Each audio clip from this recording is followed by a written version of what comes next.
Hey guys, welcome to the first show of this new edition of Casual Talk. Today, I am joined by LuminousInverse, a Dota 2 caster now turned into a prod guy, a project manager at Beyond the Summit. He has a lot of information about Artifact, Dota. We had a wonderful time and I hope you enjoyed a lot. Please subscribe to the YouTube channel for more casual talks with gaming personalities, or subscribe to the podcast on whatever podcast app you use. Have a wonderful day and enjoy this casual talk. Hello, Lumi. How are you doing? Hi, I'm doing great. It's been a long day, but now I'm enjoying a cup of black coffee with the with American football. I don't know if your audience is mostly European, but I think it's pretty well split. It's mostly your like EU for Twitch, but YouTube is massively US, so it's not too bad. Okay, well then, go Patriots. Actually, I don't like the Patriots at all. I don't know why I'm saying that, but Patriot game's on, so I'm enjoying that right now. Yeah, like you were saying just before, you've been into fantasy drafting, right? Yeah. I guess I'll talk about that once we get to my new job. But Alright. my coworkers has coerced me into playing fantasy football, which is pretty fun. If you need help, just blink twice and we'll get you out of there. Sure. So, all right, I wanted to start with what you used to do before getting into your new job at Beyond the Summit. You were a Dota 2 caster, right? Yes, I was a Dota 2 caster. I guess I technically start casting when the game was still back in Dota 1. Okay. So that was 2009. So I've casted Dota for about 9 years. And that career has been on and off. I guess I was essentially out of college. I've never actually had a real job. Just went straight into casting Dota and traveled quite a bit. And I've been lucky enough to kind of cast at the biggest stage, the international, for a couple of times. I was 5 times, right? That's what I had. Yeah, that sounds right. You done your research, because I don't yeah, I don't even know. My number says 5, so I will assume that 5 is correct. I assume that's correct. I mean, the other day when I was having a podcast, apparently I forgot one of the finals I casted, like which teams were in it. So memory is just not what it used to be. Nutted in the life of Luminous, right? Yeah. I guess a lot of my personal friends just kind of know me as this really weird guy in terms of I say like some really out of the blue weird stuff, mostly due to my like cultural background. I was born in China, and then I immigrated to the US when I was 10 years old. Okay. So then I kind of have this weird mix of kind of East and West culture where I would know some really random stuff, and I haven't watched Lion King, for example. So it's just like people get really confused when they talk to me. You know stuff that isn't obvious, and you don't know some really obvious stuff. Yeah. Oh, I mean, that's great. It's you can educate people and then learn also. A good mix. Yeah. I don't even know how we got there. I think we were talking about what I used to do. Yeah, I was a Dota caster. TIs, yeah. But we're about. So you went to college. What did you study in college? I studied mathematics and economics. Okay. And which, by the way, once the the Artifact economy goes on Steam Market and stuff like that, I'm really like excited to see how that shapes up. Oh yeah, dude, I am really excited too, because we've seen years of Magic and economy. I don't know if you play Magic. Did you? Of course. Okay. Well, I never play kind of competitive level of Magic, but I definitely. I mean, I think everyone plays Magic on and off. Yeah. And I actually had a phase where I really followed the MTG Finance podcast and things like that. Oh yeah, this is so fun. Yeah. I'm really curious to see if Artifact is going to take a similar route, or if some of the heuristic that in MTG Finance will be true in Artifact as well. I'm sure. Will you be even invested to like try to not? How can I formulate that? Not game to market, but try to resell things. Buy it on bulk and try to sell it at a higher thing. Is that something you'll try in the beginning, or is not an aspect that actually interests you? If it's possible, assuming it's possible. I find it very interesting in the sense that if there is some value to be gained, like monetary value, sounds like fun to do, but I don't think I'm good enough or have enough time to actually get a living out of it. Oh yeah, definitely. So I'm sure like those people that are very successful in terms of, I guess, reading the market and Magic Gathering and finance probably spend 20 to 40 hours a week doing that. And It's almost their full-time job. Yeah. yeah, I'm just not smart enough or have enough time for that kind of stuff. I really I'm excited to see how it shapes up. I've seen a lot of the argument of the Steam tax being like one of the problems in people trying to do that. And what I'm gonna say might sound dumb, but I'm wondering how much that will affect things, because whenever I was buying my Magic singles, I was taxed on that anyways. It was government tax instead of Steam taxes. Sure. And it never blocked anyone from still flipping boxes or doing it. Do you think it's not the same and there's something I'm not seeing there? Because I don't see that as being a really big problem. Yeah, I guess I've never really thought about it that much, but even when you buy cards in a Magic store, you're paying some sort of inherent cost that's associated with, like, let's say the rent. Yeah. If not the taxes. So I don't know. I haven't thought too much about it. I think I'm okay paying, what is it, the 8 or 10% because the convenience factor. And I'm never really looking to flip cards to make money. So I guess I haven't really thought too much about it. But it is very reasonable to assume that people are going to be, pretty riled up about something like this. People are very easily riled up, I guess. Yeah, there's a lot of knee-jerk reaction everywhere on the internet because that's the internet. You went to study economics and math, and then you went on to do something completely unrelated, casting. Did you feel like your studies helped you in some ways, or is it just completely unrelated? So I went to UCLA because I wanted to be a professor, actually. Okay. And I wanted to be a economic professor, to be specific. So I then quickly realized that I wasn't smart enough. In order to go to a PhD school for economics, your math has to be really strong. It wasn't something that was very interesting to me. But I was still very enamored by the idea of teaching. So after that, I went to USC for a master's in education. Okay. And I think I was doing the master's while I was doing Dota at the same time. And I think that really has shaped my style in terms of casting.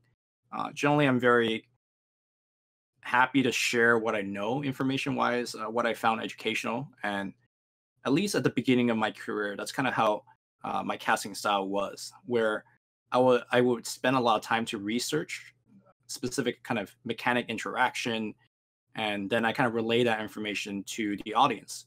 And I think that's actually exactly what I'm doing right now, actually, for artifact casting as well. So when I cast it at PAX, I'm just talking about cool interaction or crazy interaction that I'm sure a lot of the viewers would pick up eventually once they play the game for a couple hundred of hours. But because I found this interaction cool, I just felt the need to share, not even educate, but just share it with the viewers. So I would say that actually my education had a lot to do with how I cast and the way I cast. And not only that, but I went over your YouTube also, and most of your YouTube projects are about educating people. Yes. So you kind of quenched your thirst for teaching through like just a different medium rather than like regular university school. Yeah. So another reason why I decided to not become a teacher was they put me student teaching as part of your master's program. Like they put you in a real classroom. And I quickly realized that although I really enjoy teaching, I seem to only really enjoy teaching when the student was also kind of receptive of being taught.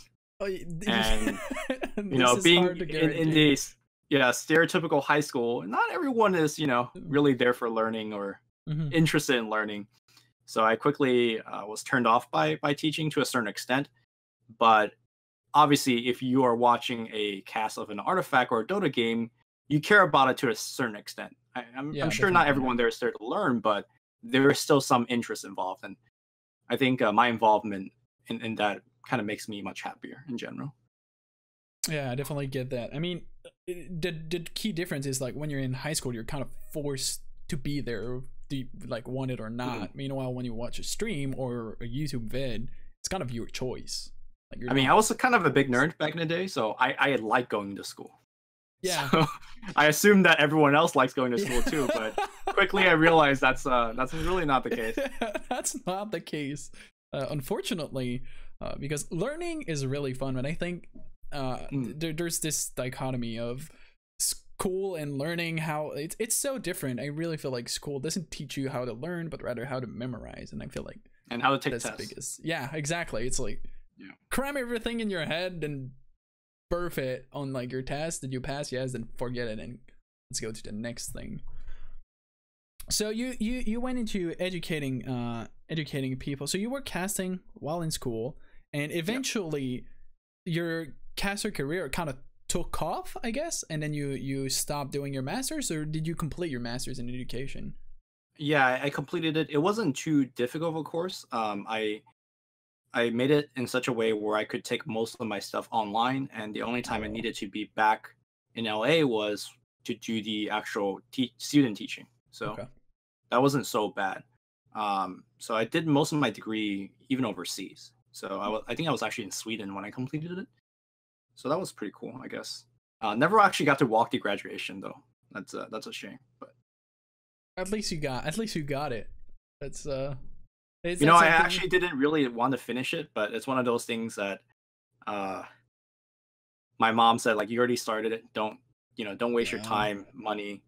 Which the argument would be for me is like, well, I'm wasting more time getting a piece of paper that I know I never need, but now I have that piece of paper. Yeah. Oh, I feel like a lot of people can relate to that, especially when you go with like a gaming career like you did. It's like the path is just always so different.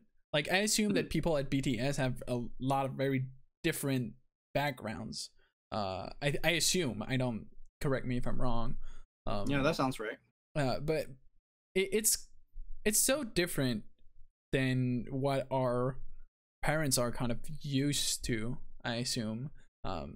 So I think for them and a lot of people, like, that paper is actually worth probably more than maybe we put on it, just because we did not grow up in the same context, I assume. I mean, the nice thing is that if I ever want to stop doing esport for whatever reason, I have that piece of paper that probably gives me, I don't know, $500 more a month because I went through that schooling. So I don't know. It's not something I'm counting on, but I guess it's good to have. It's a backup plan if So you went into casting when you started. So you said you started casting in Dota 1. What was the thing that made you be, instead of wanting to be a pro player, I want to cast the game? Because I feel like the majority of the players, they want to get good, they want to compete, they want to be a pro, but I feel like it's a very different mindset to want to be a caster. What was the thing that kind of pushed you towards that route?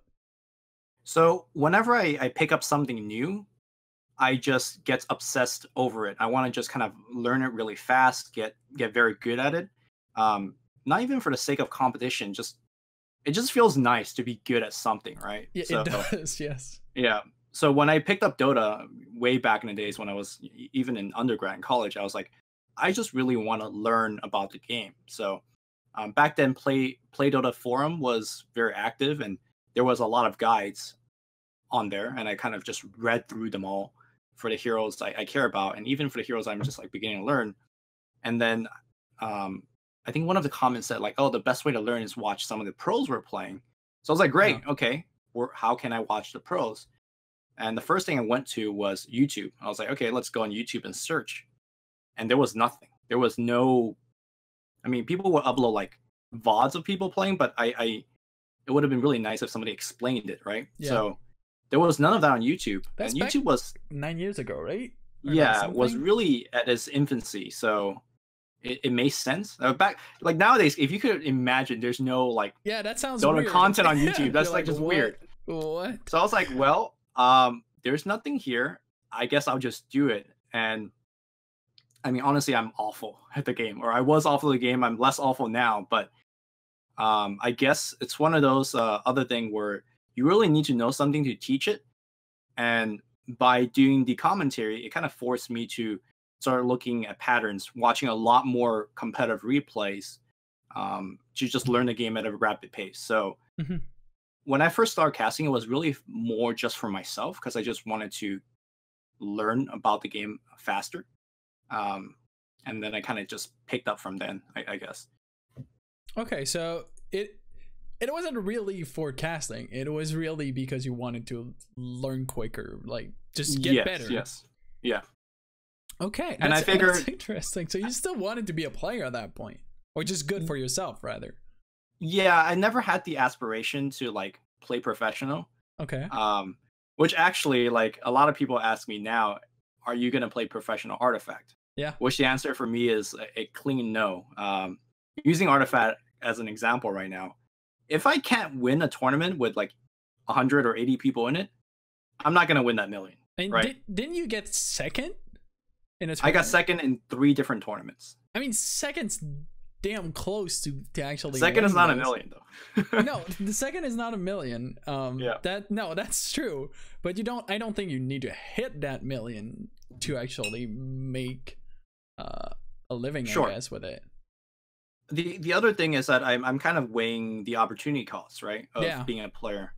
It's a lot of time investment. I think a lot of people don't recognize how much hard work it goes into those tournaments.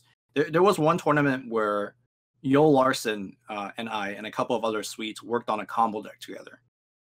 And I think Yo Larson was, his words not mine, was able to deal 10,000 damage with that deck. Right, where creeps are hitting for 2, you somehow get 10,000. I won't explain the combo here because I can't. But that deck was incredibly hard to play. It's a deck that just essentially came out of nowhere. So there was no previous information of how to play that deck. So there was a lot of trial and error. And there's no YouTube guide. Yeah, exactly. And what made it even more difficult is that we couldn't leak the deck by playing it against randoms, right? So, because we wanted to keep that information secret for the tournament day. Yeah. So we only practiced against trusted sources or each other, and it was gruesome. I think I practiced, in 1 week, close to 30 to 40 hours while having a job. Yeah, that's a lot. Yeah, so that's a lot of practice. Yeah. And then simply beat me in the finals, and my soul was crushed.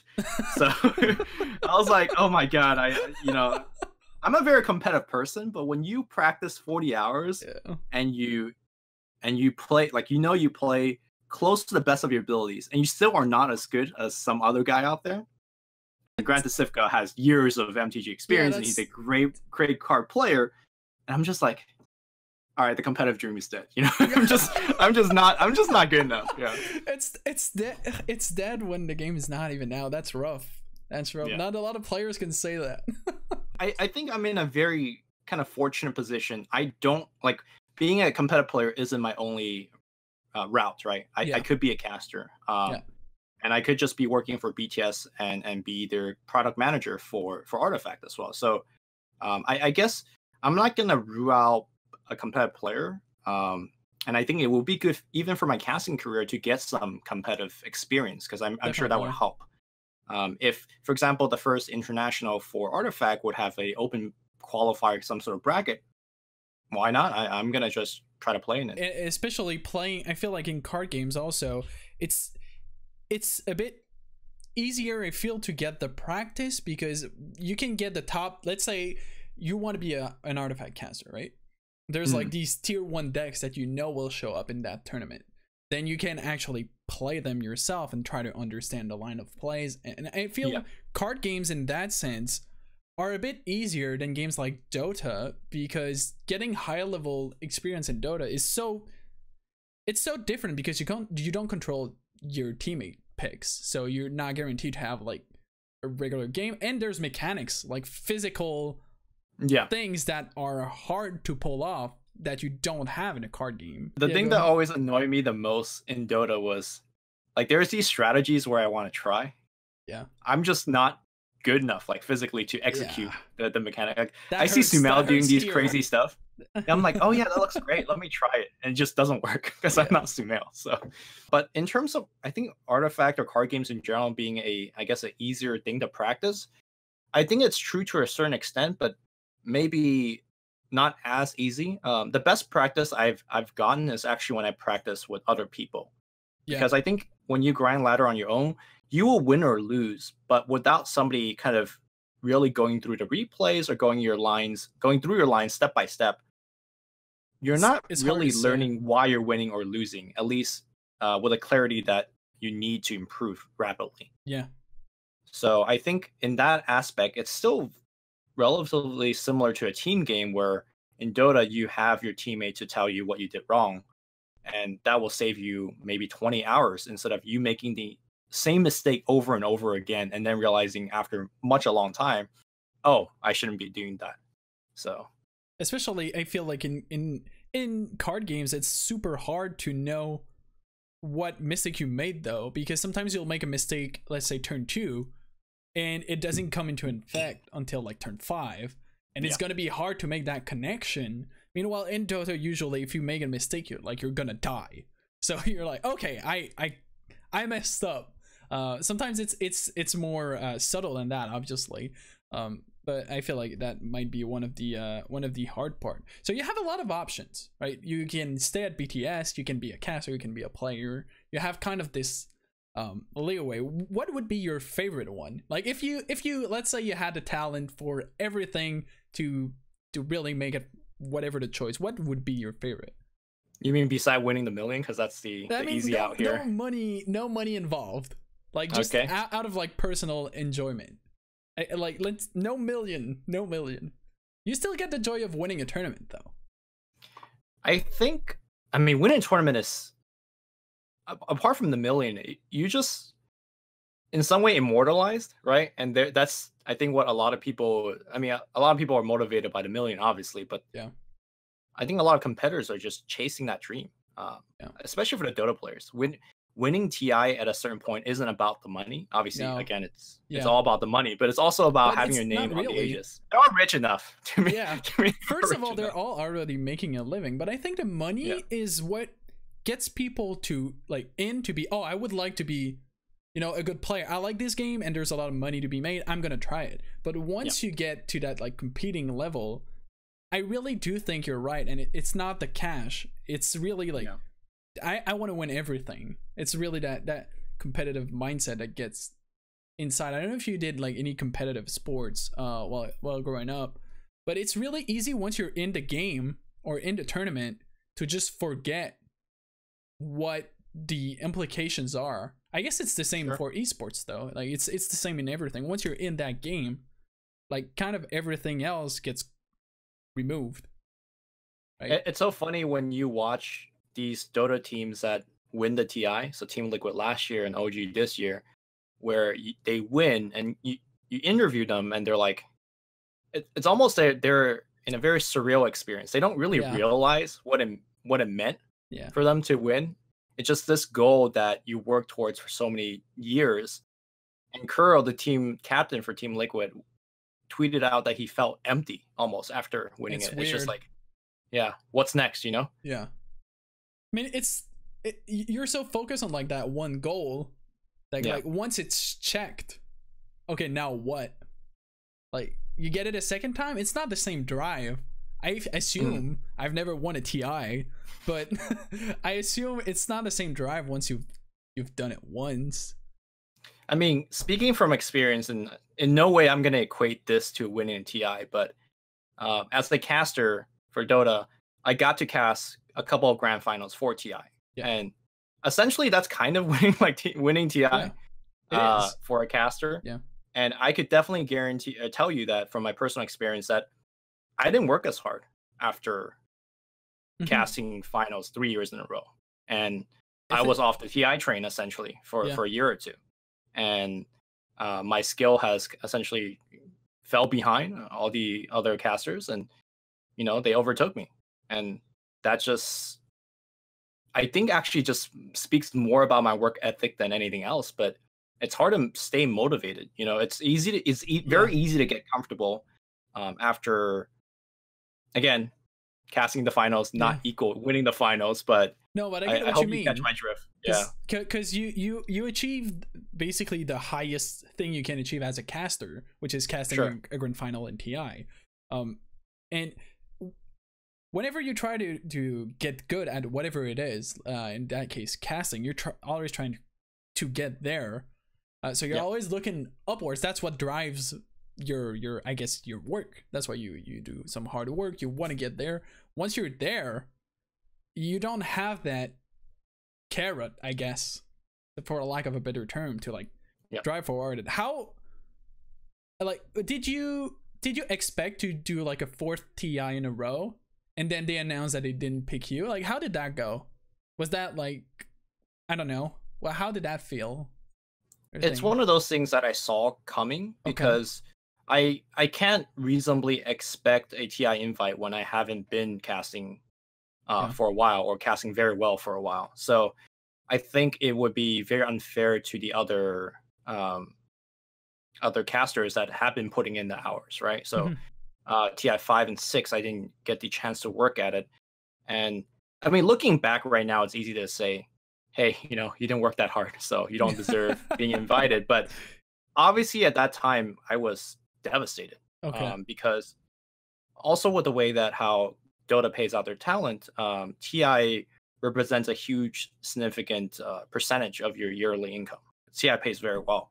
That's how it works for. I'm not too familiar with like Dota esports as a whole. I think it's the same thing for the players, right? It's like TI is like this like massive chunk of cash, and everything else is like there are some, but like it's the same thing for the players, right? Yeah, it's definitely a very interesting way to kind of incentivize your players and talents. Yeah, from the League of Legends model, where the payout isn't nearly as high through, you know, for the big world finals, but then relatively everyone's more comfortable. And I think that discussion's for a different day, but definitely interesting the way that, you know, Dota gets paid. It's a different model entirely. Yeah. Yes. So it's interesting to see that it's the same thing for the casters. So not only there was that hit, but there's also, I guess, what hurts the most must be the ego hit, right? Where you like now you're looking back on it and you're like, oh, okay, it makes sense. But like at that time, were you really expecting it? Of like, oh, if I don't work harder, I won't get it. But you can still bring yourself to get that work, or you're like, oh, it's gonna be fine, and then that happens, and you're like, fuck. I think there are very few Dota talents that are currently working could just be like, yeah, I'm gonna get the next TI. I don't know how closely you follow the Dota talents. For example, Toby1 has been the celebrated voice for Dota for such a long time. He could say, yeah, I'm gonna get the next TI, but very few other talents can. And yeah, it did hit me pretty hard then. And that's actually part of the reason why I stopped casting Dota full time and putting all my attention to it. Is the lifestyle became very tough for me, like personally, for my health as well, because it got to a point where the tournaments rolls around, and this is not exclusive to TI, but you know, just the big events throughout the year, and you're always in this limbo of, am I gonna get invited to a tournament or am I not? And as a full-time caster, obviously, if you get invited to tournament, paycheck, that's great. If you don't get invited to tournament, then you don't have a paycheck for a month or two. And this whole on and off thing was just too much for me. I think I'm mostly a very risk-averse guy. I like a stable schedule, and that's actually part of the reason why I decided to work with BTS is, I mean, 9 to 5 gets looked down upon, but I'm kind of a 9 to 5 guy. Yeah, I mean, I think that's fine. I also dislike this whole stigma that 9 to 5s have. Like, there's definitely a lot of advantages to have a 9 to 5 and not being constantly. I feel like we idolize this, oh, you're your own boss thing. It's awesome. But like, it is and it isn't. Because like you said, sometimes you get complacent and there's like no one to tell you, like, hey, you need to work harder. Like, there's just no one. It's like, if you don't do it yourself. So no, I do agree with you that, you know, stability is quite important. and I think a lot of people that are like up and coming for casting or content creation will know that, like, yeah, having a stable paycheck is something that is valuable. Yeah, I think it's definitely not for everyone, but for people that have the really intense work ethics where you can just not stay complacent or not get too complacent, then being your own boss is great. Like the other day, I was talking to wife coach, and she obviously mentioned her husband, life coach, and apparently that guy has some efficiency to the max, like regime where he eats at the right time, works at the right time, and for the lack of a better word, it's a robot. I think being your own boss there is great because you control everything, and if you hit your hours every week, then obviously he's a very celebrated card game player.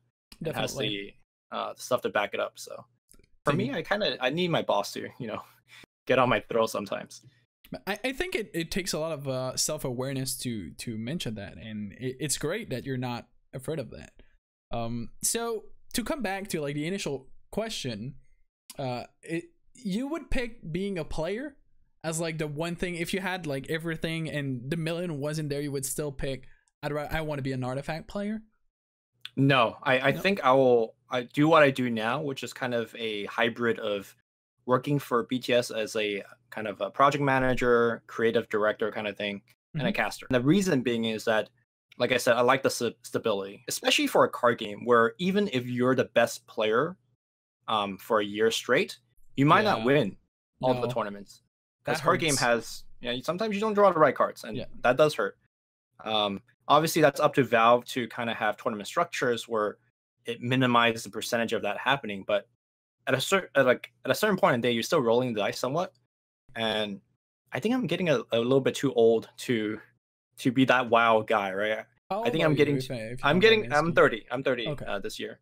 Okay. So I'm looking to start saving up and have a stable job.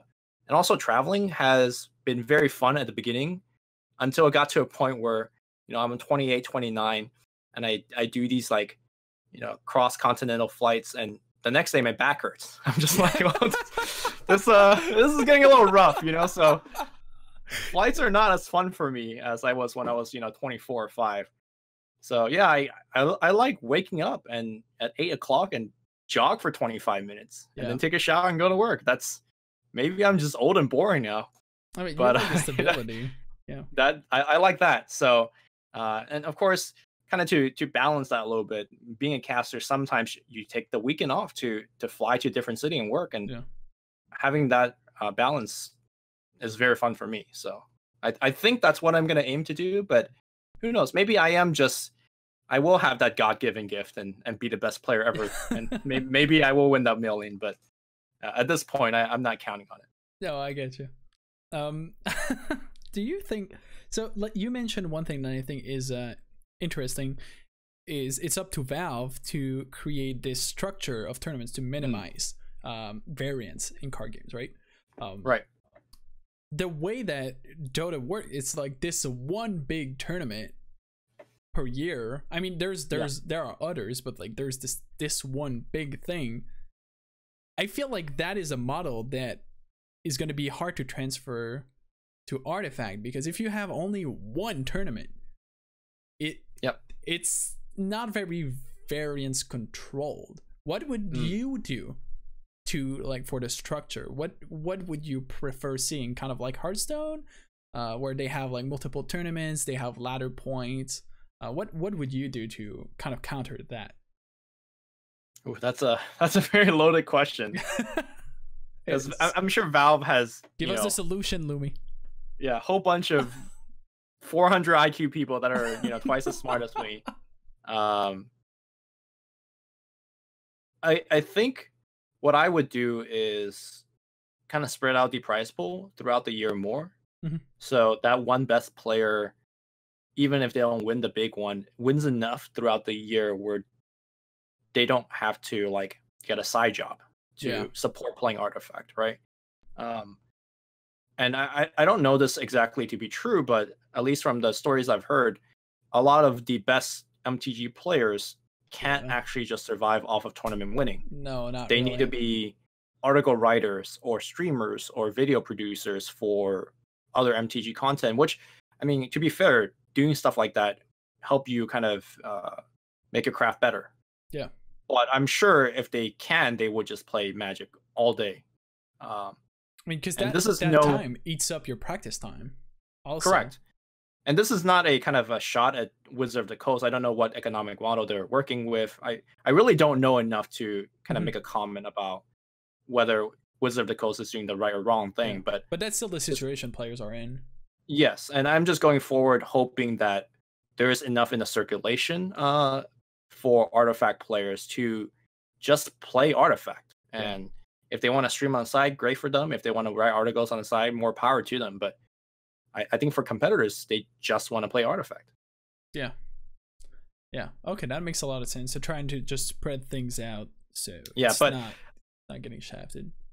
On the flip side, I mean, you see that 1 million first play price. Yeah. Like that's what's getting all these Magic, Hearthstone, Gwent pros coming into this game. So It's like, what oh I my know, God. you know, it's just on a certain, like, on one end, it's also a marketing ploy. On the other end, it's maybe just the way to do it. But I do definitely agree with you bringing up the question.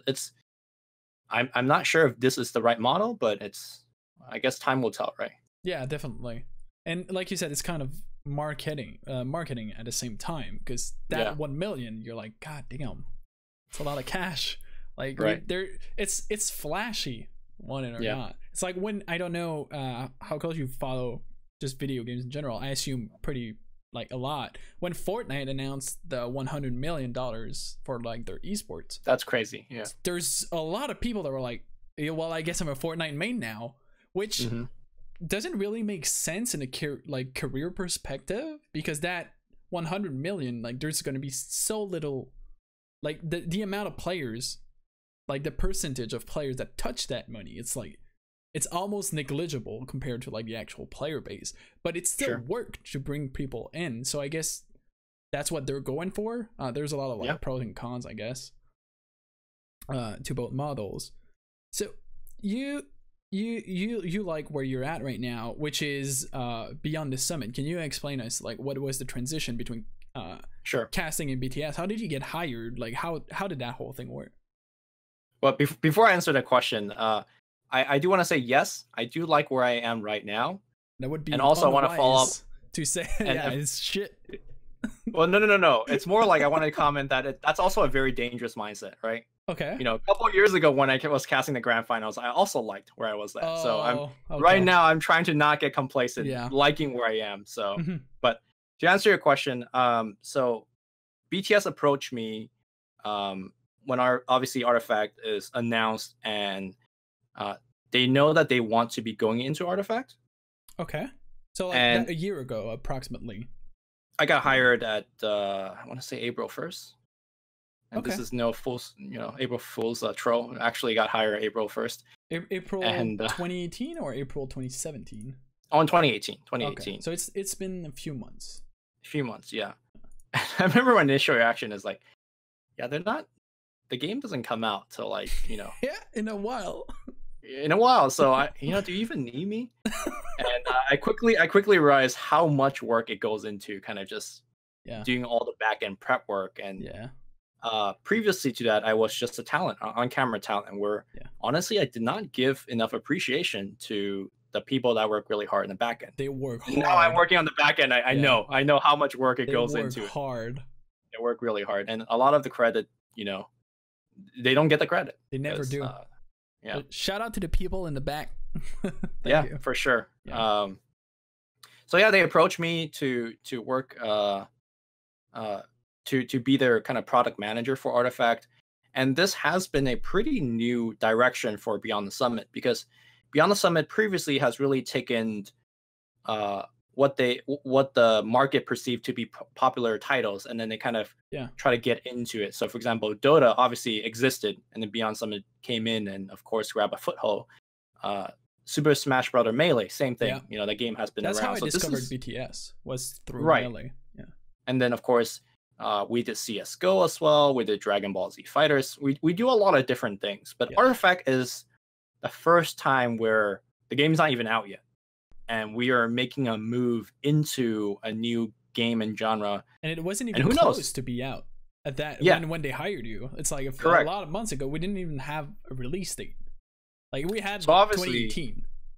Yeah, obviously the leaders in BTS believe that Artifact is going to be a successful game, but at the end of the day, everyone recognized, and when I say everyone, it's me being hired and the people hiring me, recognize that we're all taking a risk, right? Yeah. It could be, You never know. you know, 1 month from or 1 year from now, the game is alive but not very popular enough to justify BTS having an Artifact branch. Like that could be the case, and I won't be working there anymore because they don't want an Artifact division. Or it could be a very smart business decision by BTS to grab me early and start It's a gamble. Artifact. It is a gamble for everyone involved. So I feel everyone involved in Artifact content just in general, and even the players, the players that put in hundreds of hours in Artifact, that's also a gamble, because there's this 1 million, but who knows what's after. Like, I know the game definitely will be popular all the way to April, the TI, because that 1 million is going to keep everyone kind of, obviously very invested. Yeah. What happens after April? That's where really the testing period is. I've heard a thing, and I want your opinion on it. When I was chatting into the Artifact Discord, a lot of people, there's a lot of card game players, obviously, and a lot of them said there's so many card games that just die at the second set, or like the third set rather, the second after the base one. Yeah. Right now we have no idea like what happens after the base set, because like the base set is not even out yet. Yeah. But is that something that worries you? Like, what do you do after the base set? Because obviously you already know the base set, right? So you know how good and interesting that is. But not knowing what comes after. From what you've seen, are you faithful, hopeful? I guess I assume so. I mean, it used to be a point where, like a couple months ago, it doesn't go without a week. I asked Bruno, I'm like, "Do you think this game's good?" I'm asking the creator of the game, "Do you think this is good?" Because I am worried. Yeah. I am in the beta, and at least a couple months ago, no. like people weren't playing Artifact. Yeah. Right. You have this exclusive access into alpha, and people weren't playing in it. I was just sitting in the queue. I'm just queuing. I'm not getting any game, and I'm worried. Obviously, I'm very invested in it. Yeah. But it seemed like people didn't care, and I was very worried then. And what I quickly realized, it was just a population issue. Like we just didn't have enough people in the beta. Yeah. And obviously Bruno every time tells me, he's like, "Yeah, this game's great. Don't worry, it's fine." Right. It'd be weird if he said anything other than that. Then that's a big red flag. Like that would be like, okay, Artifact, get out. Get out. But this is not a sentiment that not just me is sharing. Like some other content creator that's currently in the alpha also worry. It's like I think everyone recognizes that Artifact is gonna be big, but there is some huge opportunity cost to be giving up your current game to be switching into this, right? I think that's a key point that I just want to nail down. Is a lot of people, kind of like the viewers, they assume like, oh, people will switch because it's this new thing. But the thing is, if you're like Brian Kibler, for example, he's definitely doing very well in the Hearthstone scene. Like if he switches even for like a month or so, there's a huge chunk of his viewer base or fan base that are just gonna go away to whatever other Hearthstone streamer that doesn't switch. Which I don't think everyone will switch. That just never happens in the history of like streaming. Although Brian Kibler is probably not a good example here, because he did make the switch from MTG and was heavily rewarded by it. He was. I mean, there, like we said, it's a gamble, right? There are some that will pay off. Brian, I say that like he's my close friend. Brian Kibler, my good friend Brian. Brian and I the other day were chatting over a cup of wine, and definitely he's been very successful. Sure. Or like you said, there's an opportunity cost.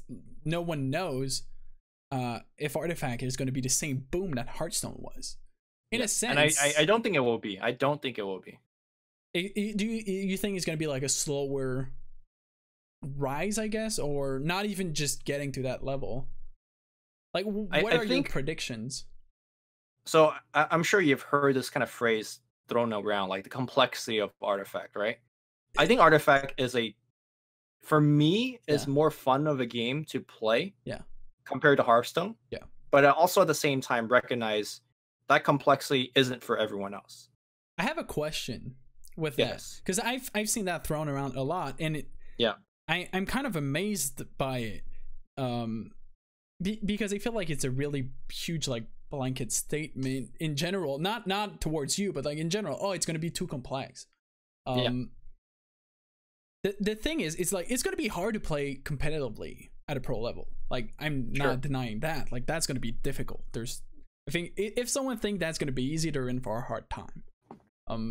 But the big majority of player bases in games are not competitive players. Correct. Do you think it's even too complex to just play casually? Well, let me answer your question with a question. Yeah. And can I swear on the You can do whatever you want. Yes. Okay. Do you like getting your ass handed to you in a video game over and over and over again before you start to get good? Because this is what Artifact is. I mean, this is what Dota is. A lot. Yeah, that's what I was about to say. That's what Dota is. That's what kind of League is, to a lesser extent than Dota, because Dota is just... Dota is the epitome of that. It is so brutal. You play hundreds of hours and you're just having a miserable time the whole time. Just think about that gaming model for a bit. Yeah, you should come play Dota 2. You will get your ass whooped for 200 hours. Yeah. Then maybe you could start having some fun, right? Yeah. And it's tough. And that's what I mean by complexity. But still, Dota is massively successful, even with that aspect. Yeah, that still still bugs me. I can't figure out why it's successful, because it just doesn't make any sense. Because when you do win, it feels really so good. Yeah. It feels so good. And when you do make that sweet play, like when you land that fat echo slam, right? Like that shit feels good, man. Because because you just got whooped for 200 hours, so like you're like revenge, and like the feeling, it's so polarizing.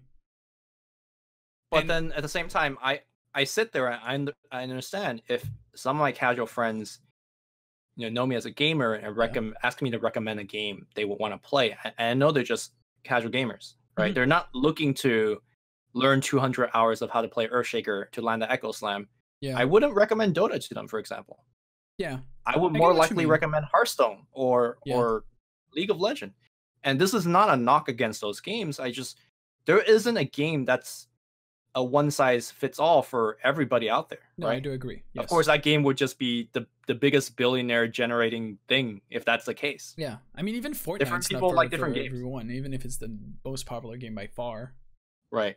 And I just think that there's more casual gamers out there, and I don't want to throw out this word like I'm looking down casual gamers. I mean, they're by far the majority of the player base, anyways. Yes. Yes. Which, by the way, business ventures out there, I'm looking to make a mobile game, because that's where the money's really at. That's where it is. Definitely. Yeah. That's where it is. Even if I say we as PC gamers, like in general, or just gamers in general, we tend to look down upon mobile. Like that's where the future is. Unfortunately or fortunately, that's where it is. That's where the numbers are for the growth aspect. You want to hear an interesting, useless fact? Yes. Don't ask me why, but I looked up Kim Kardashian's mobile game the other day. She has a game? Yes, she has a mobile game. Okay. Grossed $8 million in revenue this year. Oof. And what's the game? You're trying to be like a Hollywood celebrity. You start in the E list, and you're trying to be on the A list. Are you kidding me? I mean, it grossed $8 million, so... Wow. I'm telling you, mobile game concerns. That was indeed a fact that I was not expecting. Yeah. Also, mobile games, I think, have the closest to like the gen ratio, male and female, 50%. Yeah, and you know that a lot of kind of traditional PC games are not. It's not 50. It's not 50, and that means the game publishers are not really catering or not generating as much revenue as they can, because they're missing out half the population for the most part. Yeah. So that's why mobile, big money. Yeah, I mean, Artifact's is planned to go on mobile in 2019, which probably means 2020, but still. It's in the roadmap at least. Yeah. So that's a good thing. Definitely is. To come back to the question, do you like to get your ass whooped for 100 hours? I'm gonna name you another hugely popular game that I tried and could not play because of that, and it is Counter-Strike. Okay. I tried Counter-Strike. I've never been a shooter guy. Like, I prefer slamming cards. It's more peaceful. It's like I have a dragon, bitch, and it feels good. I tried playing Counter-Strike for 100 hours. I was like, I'm gonna put 100 hours to see if I just dislike it because I'm bad, or if I just genuinely dislike the game, just in general. Ooh, that's a hard risk to put 100 hours just to see. I wanted to see because, like, all my life, I said I'm not a shooter guy, and every time I said that, my friends were like, "Yeah, just because you're bad." I was like, maybe they have a point. Maybe it's because I am bad, so I'm gonna try to get good and see. And turns out I just fucking don't like it. But that's a game that you do get your ass whooped for so many times, because you stay alive for like the start of the round, like 10 seconds, then you get a headshot and you're dead for like the whole 2 minutes. Repeat that 30 times. Like it is really brutal, but it's still, you know, we've named two games where that happens constantly, and they're both two of the top games in the entire world. Well, here's the thing. You're not paying $20 to get your ass whooped, right? You're gonna play $20 and then some more in Artifact to get your ass whooped. But so that's, I mean, in Counter-Strike, that's another barrier. It is. It is what it is. There's a barrier that's not there in Dota. Like, at least you don't have it. Is there in Counter-Strike? You have to pay 20 to actually play it. It's not free to play. I don't actually own the game. I'm not a. It's not free to play, but Artifact's arguably going to be more expensive. More expensive than 20. But there's still this barrier that exists. Also, that's something that kind of worries me in a sense, is that $20 barrier of like you can't even try. Like, that's hard. Do you think they keep that? I mean, they keep that. The game's not out. Maybe they will eventually remove this thing, or create a free trial with a pre-con deck or whatever that is that they do. Do you think there's this barrier because, like, it's so hard that if you try it for free, you're gonna get clapped and you won't ever try it again? But like, if you pay $20, you're more likely to be, I'm gonna give it a fair try for multiple games because I paid 20. So, and this is not me putting words in Valve's mouths here, but my assumption of why they slap a 20 prepay is that it's really hard to enjoy a card without having cards. Yeah. So I think the $20 value is them saying, we're going to give you $20 in booster pack, and we believe this 10 booster pack lets you really play Artifact. Yeah. If they just gave you a pretty weak deck, yeah, you're playing Artifact, but you're not really, right? You're just you're just gonna go in and not really see what the game is really about. Okay. And then of course get your ass whooped. Yeah. So it is a price point that's high, but I think it needs to be there to make the game really successful. That makes sense. I'm also biased, you know. Of course. My job depends on it. So guys, go buy Artifact. Yeah. What are you doing? I mean, we're everyone, I feel like, talks about it is biased, unless you talk about it to slam it. But we're obviously interested in it. Otherwise, we would not create Artifact content about it. Right. Obviously, it's the thing that I've seen thrown around a lot around me. Because I come from the Rocket League scene, right? Okay, so Rocket League is like $20, and then that's it. You can become the best player in the world. And a lot of them always ask, well, there's no way to gain cards without paying more, and just that concept alone seems like alien to them. Like because not everyone played paper Magic.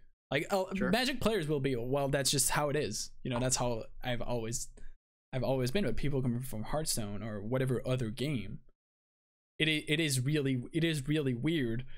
So you feel like that 20 is really just mandatory to give a good experience? Correct. I really think so. Okay, that's it. I mean, it's interesting. It's the first time I've heard that, and I think that helps wrapping my head around, because like that's just my opinion. This is not, of course, my guess on it. Yeah. I mean, it's the first time I've heard that opinion, and I never thought about it. It's like, yeah, you just, you're forced to buy packs, because if you don't really understand or get the experience. I mean, Valve could easily be like, yeah, you could play the game for free. You don't get those 20 packs or 10 packs or whatever, right? Yeah. Essentially, they're making you buy the first 10 pack because they believe that first 10 pack is what necessitates you in building a strong enough deck to go in and play. Or at least interesting enough if not strong enough, Yeah. Huh, okay.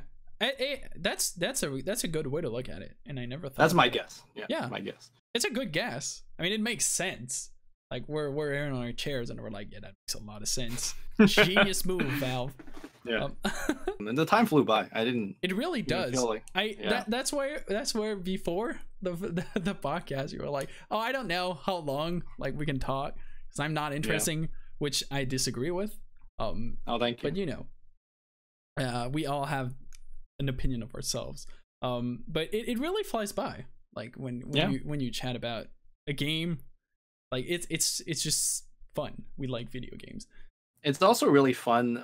It's a nice change where I get to just talk about anything I want for a while. Yeah. Where normally when I'm like in charge of, like, I need to worry like, oh, am I on script? Are we following the bullet points?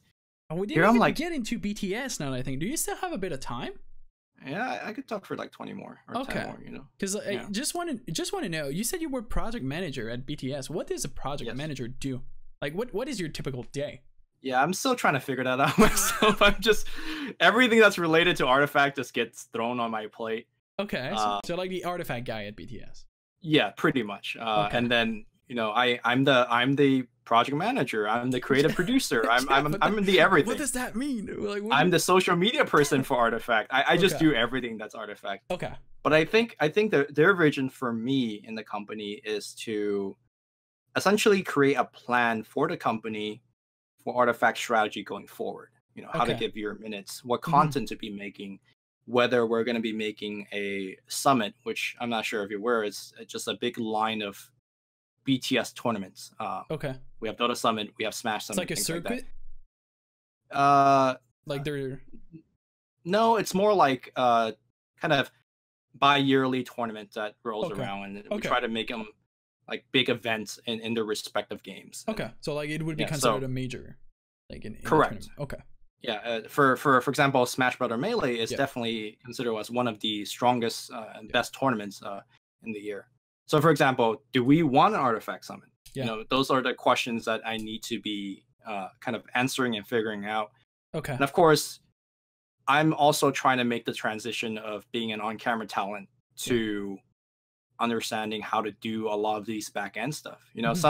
Sometimes I waltz into work still feeling like I'm talent, and let me tell you, like, it feels good to be a talent. You walk into the set and everything's ready for you. You just need to show up and talk, and very hard otherwise.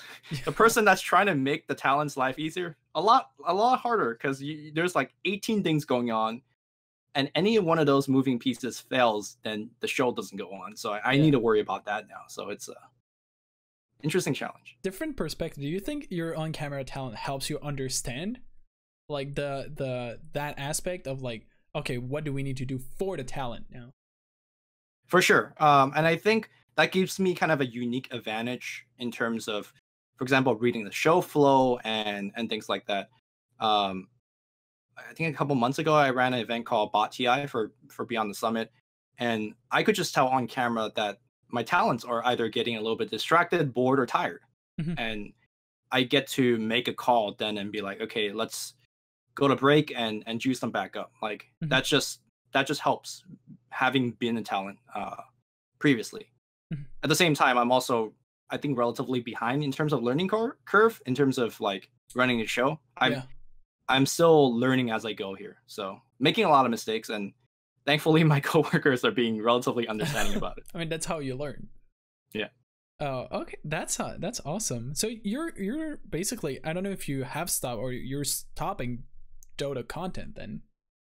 Is that correct? No, I'm definitely still following the game because I still like enjoying playing Dota. Yeah.